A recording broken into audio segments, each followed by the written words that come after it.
Part. Of course, I'm gonna be a dumbass and do it on video, and something probably gonna go. No, just kidding. Everything's cleaned off. And trust me when I tell you, you know me. I clean, and then clean again.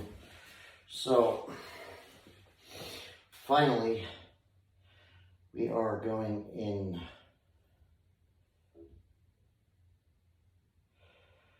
You don't want to ever force anything.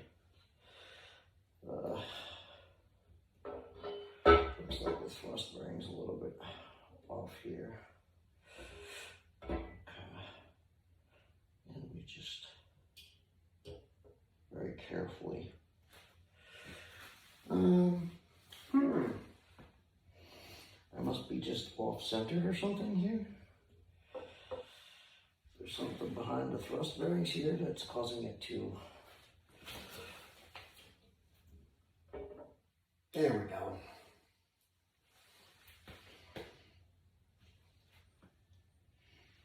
Never, and I mean never, spin a crank while it's like this. And the reason I'm saying this, all right, and I hope people listen to this, when you have main bearings, okay, they are not perfectly round. They are actually like this. And when you press, when you actually torque it down, they do this. And that actual side load there can actually scratch stuff. So, with that being said, never spin a crank before you torque it down. So, and always just take your time, just light.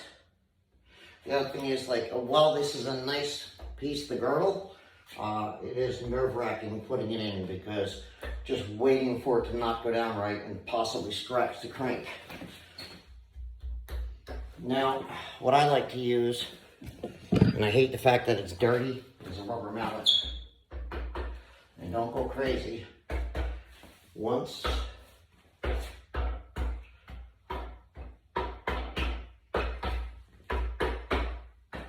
don't want to run it down right there, you go.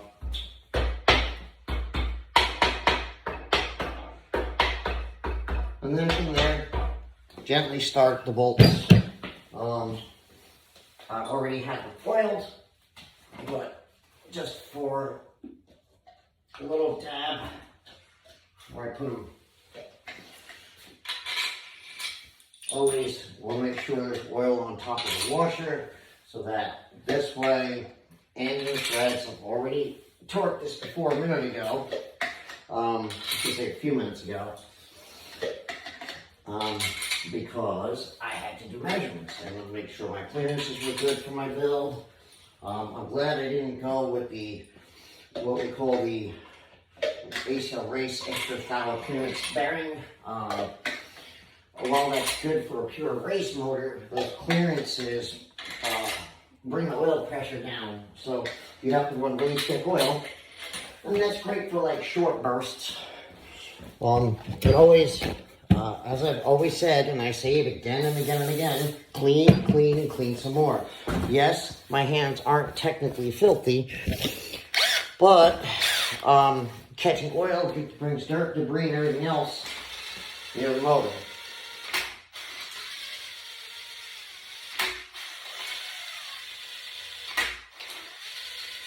Now, when you're running your bolts down, if you have any resistance, that means you have dirt, trash, or something else in there that's causing that resistance.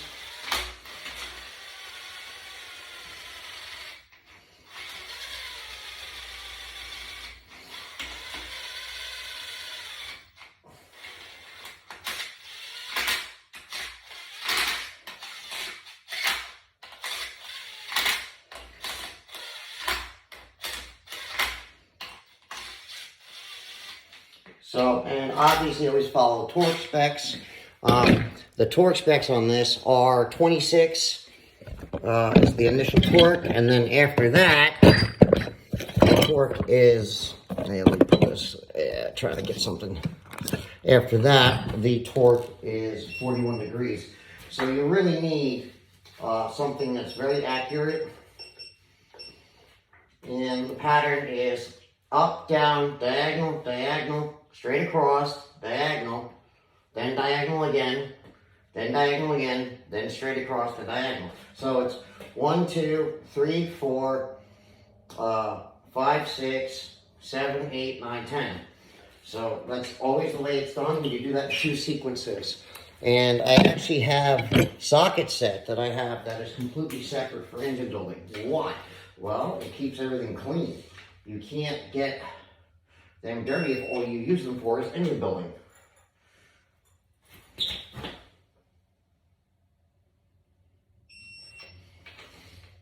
And yes, this is a digital torque wrench. Don't go buy some janky torque wrench.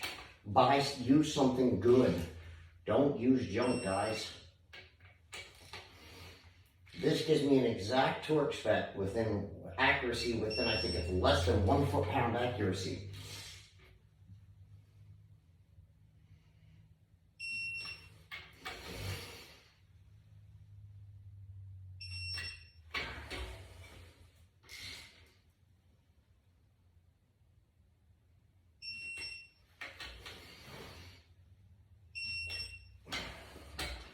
Now, because my brain has a tendency to doubt myself, I'm going to turn around and do the same thing again. Technically, if you have a clicker wrench, this can actually make the bolt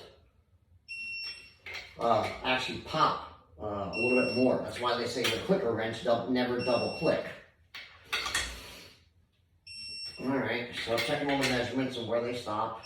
And we are at 26 even, 26.6. That's close enough. Now, the nice feature about this torque wrench is we have what's called angle torque. And it's so sensitive with calibration that if it's in a running car, sitting on the seat or something, it won't actually calibrate to 0 to 41 degrees. So it's 26 foot-pounds and then to 41 degrees.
And most of those came within around 48 to 50 foot-pounds when you're done, but you can't use just a torque sequence. These are stretched to yield bolts, so to speak. They want them to be stretched to a point where they have a certain amount of elasticity, which is why we do the 41 degrees. So thank you for watching. Hope you enjoyed. I'll try to keep a little bit more on the build as it goes. And we're in, and I do have really thick lube in this thing. That driven stuff is really thick. And the reason I have that, because when I start this thing up, I don't want any losses. But there's no binding or anything like that. And I could still spin it by hand.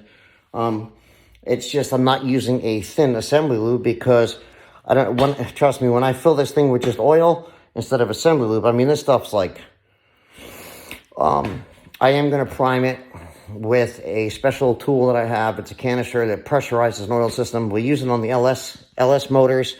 I don't know if you can literally see that stuff just squeezes out. So, but the nice thing about this is this stuff never, you could still sit there for 6 weeks. It's still going to be on the crankshaft. So thanks for tuning in. Hope you all enjoyed that.